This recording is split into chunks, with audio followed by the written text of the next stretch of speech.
Saudações pessoal, muito bom dia, boa tarde, boa noite, sou o Dr. Humberto e vamos falar hoje sobre doença pré-existente. A doença pré-existente, pessoal, é como o próprio nome diz, uma doença pré-existente a alguma coisa. Nesse caso, a pré-existência é a qualidade de segurado, tá bom? Essa qualidade de segurado, ela é a relação jurídica existente entre o INSS e o segurado. Ela faz com que o segurado possa pedir benefícios e obriga o INSS a, se o segurado cumpriu os requisitos, pagar o dinheiro para o segurado. Basicamente é isso, o início da relação jurídica.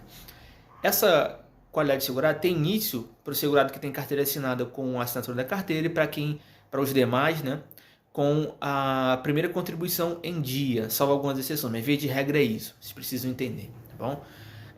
A doença pré-existente, ela visa proteger o erário público, no sentido de que se uma pessoa já tem capacidade antes de pagar o INSS, ela não pode receber o benefício previdenciário após ela começar a pagar se a doença que ela tinha já existia antes, né? No caso, vamos supor que uma pessoa em 99 ficou incapacitada para o trabalho, no ano 2000 começou a pagar o INSS, cumpriu ali a carência e depois ela vai pedir o benefício de incapacidade, por exemplo, daquela mesma doença que ela tinha antes de começar a pagar o INSS. Isso a lei veda, não pode, tá bom? Isso não pode.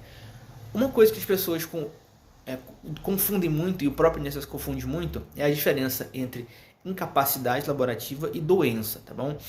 Antigamente, o auxílio por incapacidade temporária tinha o nome de auxílio doença, né? Causava muita confusão esse nome. Justamente porque a lei 8.213, em seu artigo 59, ela protege a incapacidade laborativa, tá bom? Incapacidade laborativa é basicamente a pessoa não poder trabalhar, a pessoa realmente está incapacitada, não pode, não tem condições de trabalhar, tá bom? Isso porque, pessoal, em alguns momentos, a pessoa ela tem a doença, mas ela está capaz de trabalhar. Imagina, por exemplo, uma pessoa que tem uma doença ali, por exemplo, HIV controlado, me faltou o exemplo agora, mas uma doença que a pessoa tem, que é controlável, que ela está ali fazendo tratamento e vai se curar, só que ela não tem ali uma incapacidade, ela não perdeu a capacidade de trabalhar, né? Já outras que a pessoa tem a doença e a doença incapacita a pessoa de trabalhar, como por exemplo a pessoa que tem um câncer muito avançado que impede ela de trabalhar. Nesse caso a pessoa tem a doença e a incapacidade, tá bom?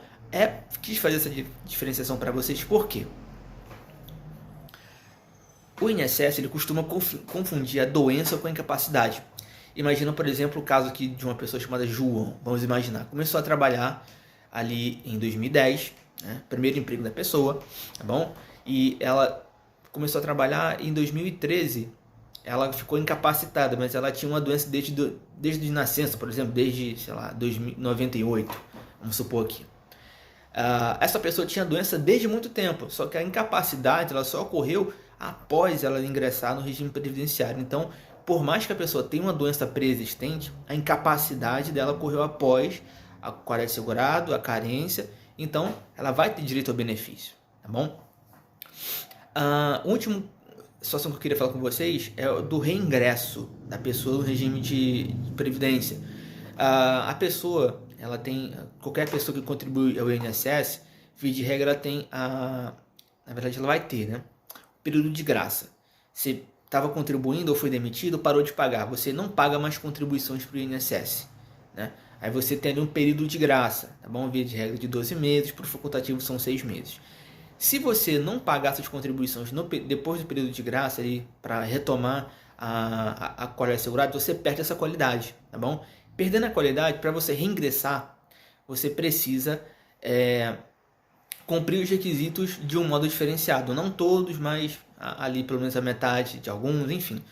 É um assunto para outro vídeo, tá bom? Agora imagina que nesse período que você estava sem essa qualidade de segurado, você adquire uma incapacidade, né? Aí você começa a trabalhar de novo, mesmo a duras penas, e você volta ali ao trabalho, depois fica incapacitado, né? Agora vamos imaginar outra situação. Você pagava o INSS, só que ficou desempregado, parou de pagar a sua contribuição individual, facultativa, e perdeu a qualidade de segurado, você não tinha mais, né? Nesse período você ficou doente e você reingressou no regime previdenciário depois. Você conseguiu um emprego, né? Mesmo doente conseguiu um emprego, né? Nesse caso, como é que vai funcionar? Tá? A questão da doença preexistente vai funcionar de modo muito parecido com se você não tivesse contribuído uma vez, né? Se a incapacidade ela ocorrer após a qualidade de segurado, né? Depois você readquirir essa qualidade e você cumprir os outros requisitos, se for o caso, você vai ter direito ao benefício, tá bom? Mais uma vez, eu trago o exemplo da doença e da incapacidade.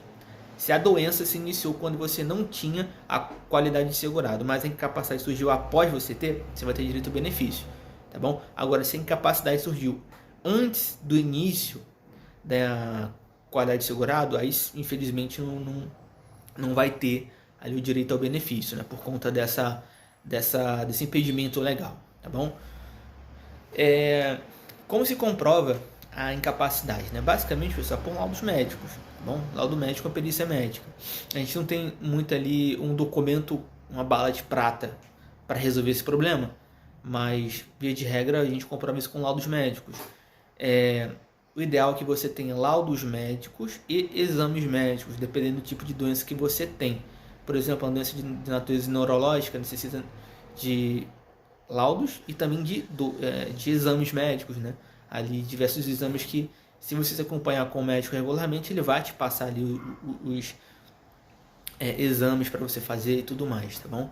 O que nesses casos que você tem ali um reingresso ao INSS, enfim,